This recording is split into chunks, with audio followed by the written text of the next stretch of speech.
Hi friends, Sai Satcharitra 29వ అధ్యాయంలో మద్రాసు భజన సమాజము, తెండూల్కర్ కుటుంబం, కెప్టెన్ హాటే, వామన్ నార్వేకర్ గురించి చెప్పుకుందాం. ఈ అధ్యాయంలో రుచికరములు, ఆశ్చర్యకరములు అయిన మరికొన్ని సాయి కథలు ఉన్నాయి. మద్రాసు భజన సమాజం 1916వ సంవత్సరంలో రామదాసి పంతాకు చెందిన మద్రాసు భజన సమాజం ఒకటి కాశీయాత్రకు బయలుదేరింది. అందులో ఒక పురుషుడు, అతని భార్య, అతని కుమార్తె, అతని వదిన ఉన్నారు. వారి పేర్లు తెలియవు. మార్గమధ్యాన వారు అహ్మద్నగర్ జిల్లా కోపర్గాం తాలూకాలో షిరిడి అనే గ్రామాన సాయి అనే ఒక గొప్ప యోగేశ్వరుడు ఉన్నాడని, వారు పరబ్రహ్మ స్వరూపులని, ప్రశాంతులని, ఉదార స్వభావులని, భక్తులకు ప్రతిరోజు ద్రవ్యం పంచిపెడతారని, విద్యావంతుల కళాకుశలతను బట్టి యథోచితంగా సత్కరిస్తారని విన్నారు. ప్రతిరోజు దక్షిణ రూపంగా చాలా డబ్బు వసూలు చేసి దాన్ని భక్త కొండాజీ కూతురు 3 ఏళ్ల అమానీకి 1 రూపాయి, 2 రూపాయల నుంచి 5 రూపాయల వరకు కొందరికి, జమాలీకి 6 రూపాయలు, అమానీ తల్లికి 10 రూపాయలు మొదలుకొని 20 రూపాయల వరకు, కొందరు భక్తులకు 50 రూపాయల వరకు బాబా ఇస్తుండేవారు. ఇదంతా విని సమాజము షిరిడీకి వచ్చి అచట ఆగి మంచి భజన చేశారు. వారు మంచి పాటలు పాడారు, కానీ లోన ద్రవ్యాన్ని ఆశిస్తున్నారు. వారిలో 3 పేరాస గలవారు. యజమానురాలు మాత్రం అలాంటి స్వభావం కలది కాదు. ఆమె బాబా యందు ప్రేమ, గౌరవములు కలది. ఒకనాడు మధ్యాహ్న హారతి జరుగుతుండగా బాబా ఆమె భక్తి విశ్వాసాలకు ప్రీతి చెంది ఆమె ఇష్టదైవం యొక్క దృశ్యమును ప్రసాదించారు. ఆమెకు బాబా శ్రీరాముని వలె కనిపించారు. తన ఇష్టదైవాన్ని చూసి ఆమె మనస్సు కరిగింది. కండ్ల నుండి ఆనంద బాష్పాలు కారుచుండగా ఆమె ఆనందంతో చేతులు తట్టింది. ఆమె ఆనంద వైఖరికి తక్కిన వారు ఆశ్చర్యపడ్డారు, కానీ కారణమేమో తెలుసుకోలేకుండిరి. జరిగినదంతా ఆమె సాయంకాలం తన భర్తతో చెప్పింది. ఆమె సాయిబాబాలో శ్రీరామును చూసి తిని అన్నది. ఆమె అమాయక భక్తురాలగుడిచే శ్రీరామును చూచుట ఆమె పడిన భ్రమ అని భర్త అనుకున్నాడు. అది అంతా ఒట్టి చాదస్తమని వెక్కిరించాడు. అందరూ సాయిబాబాను చూడగా ఆమె శ్రీరాముని చూడటం అసంభవం అన్నాడు. ఆమె ఆ ఆక్షేపణకు కోపగించలేదు. ఆమెకు శ్రీరామ దర్శనము అప్పుడప్పుడు తన మనస్సు ప్రశాంతంగా ఉండేటప్పుడు, దురాశలు లేనప్పుడు లభిస్తూనే ఉన్నది. ఆశ్చర్యకరమైన దర్శనం ఈ ప్రకారముగా జరుగుతుండగా ఒకనాటి రాత్రి భర్తకు ఒక అద్భుతమైన దృశ్యం ఈ విధంగా కనిపించింది. అతడు ఒక పెద్ద పట్టణంలో ఉన్నాడు. అక్కడ పోలీసులు తనను బంధించారు. తాడుతో చేతులు కట్టి ఒక పంజరాన బంధించారు.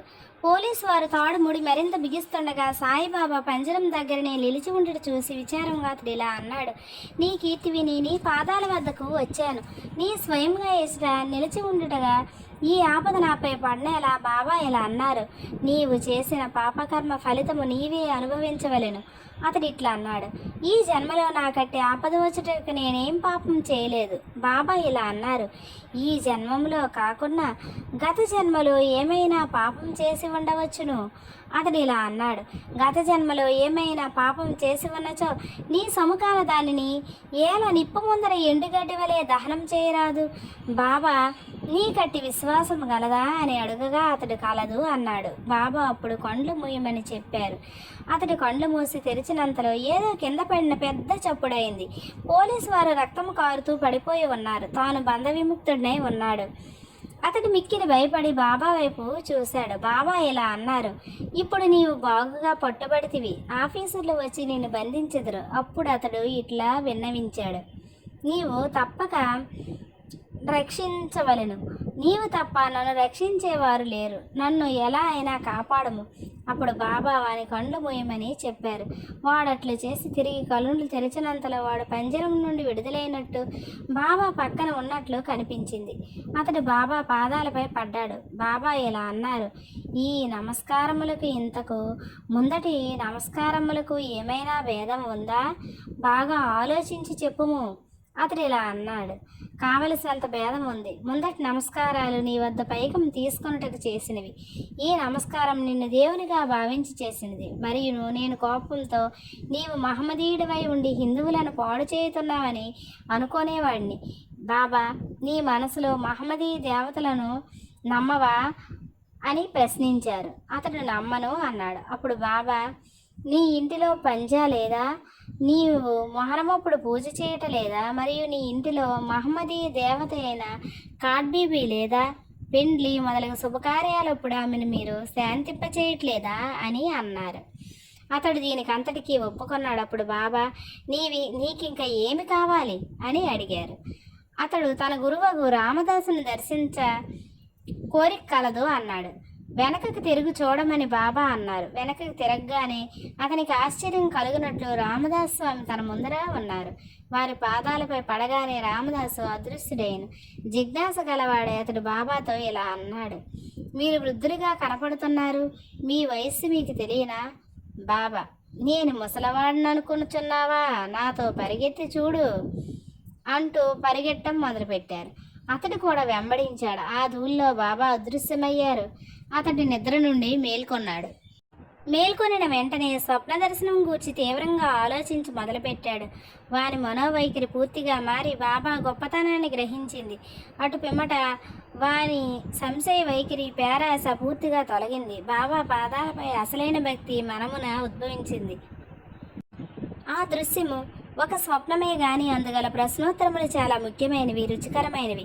ఆ మరుసటి ఉదయం అందరూ మసీదులో హారతి కొరకు గుమికూడి ఉండగా అతనికి బాబా 2 రూపాయల విలువగల మిఠాయిని 2 రూపాయల నగదును ఇచ్చి ఆశీర్వదించెను. అతన్ని మరికొన్ని రోజులు ఉండమన్ను.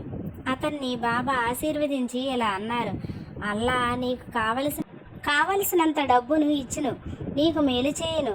అతడి ఖర్చట ఎక్కువ ధనము దొరకలేదు, కానీ అన్నిటికంటే మేలైన వస్తువు దొరికింది. అది బాబా ఆశీర్వాదం.